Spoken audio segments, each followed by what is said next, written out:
Radyo Ronda DZRL Batak. Member kapisanan ng mga broadcaster ng Pilipinas. May isa minuto sa 20 oras kalas 7. Dahito yung oras, ket isagsagot kada kayo ni Sanggunyan Panunsod Member Ibarra Bubot Crisostomo, iti siyudad ti Batak. In 1970, RPN started the first TV newspaper program in the country. Informative, straightforward, unbiased, and trusted for years. It remains the longest-running English newscast on Philippine television.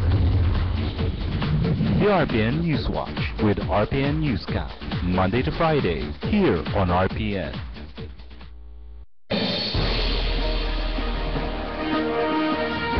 Radio Ronda ang RPN Newswatch Morning Edition.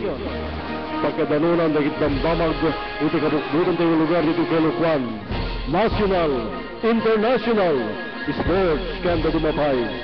Tas pasama ka mang tiyad informasyon na kayo amir sa lapada. Radio Ronda ang RPN Newswatch Morning Edition.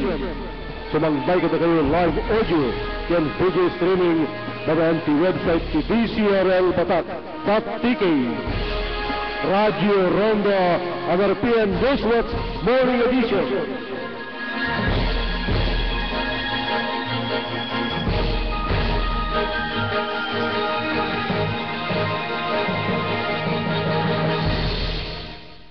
Naibag nga bigat yamin nga sa napada gagay nga bisat aldaw iti Miyerkules 23 ti mabilang ti bulan ti Enero tawen 2013. Kamsang ba iti Radio Ronda ang RPN Newswatch Morning Edition. Dagiti papaulo dagiti damdamag iti badeng ti damag lokal.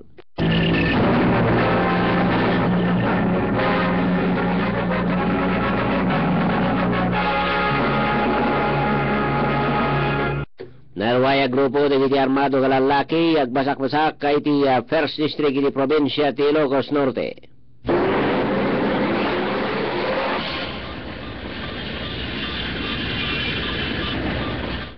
Naabag iti probinsya ti Ilocos Norte ti may nga puntos kontra iti Pangasinan seknan ti Gawad pamana ng lahi.